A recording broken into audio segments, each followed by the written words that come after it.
Развитие возобновляемой энергетики обсуждают в Якутске. Сегодня стартовала 4-я международная конференция, в которой участвуют представители республиканских властей, Росгидро, РАО «С-Восток», а также иностранные инвесторы.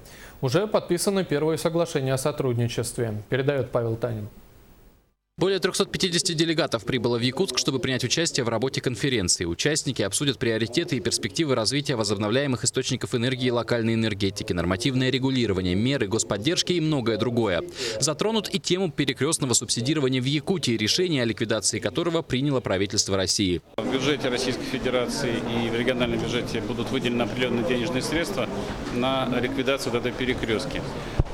За счет денег, которые будут у нас уже за счет тарифных источников, будет финансировать, собственно, и сама программа локальной энергетики. Одна из основных целей конференции – привлечь инвесторов в локальную энергетику. Строительство солнечных электростанций, ветрогенераторов и гидроэлектростанций. Даже с учетом того, что на сегодняшний день курс доллара вырос, но тем не менее, я считаю, вот те проекты, которые мы на сегодня предлагаем к реализации, дают достаточно хороший срок окупаемости для инвесторов, хотя практически все оборудование является импортным, но большая его часть. Перед началом работы конференции глава Якутии Егор Борисов и вице-президент, директор макрорегионального филиала Дальний Восток Ростелекома Алексей Сапунов подписали соглашение о сотрудничестве республики и компании в развитии энергосервисной деятельности.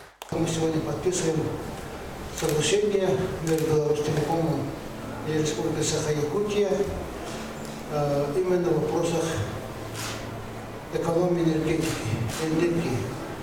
Учитывая, что у Ростелекома есть очень хороший опыт энергосервисных деятельностей. Конференция продлится 3 дня и будет интересна не только представителям энергокомпаний, но и горожанам. На площади Орджоникидзе развернулась выставка возобновляемых источников энергии. Своими глазами можно и взглянуть на солнечные батареи, и узнать об их применении в быту. Также здесь представлены и другие энергоносители.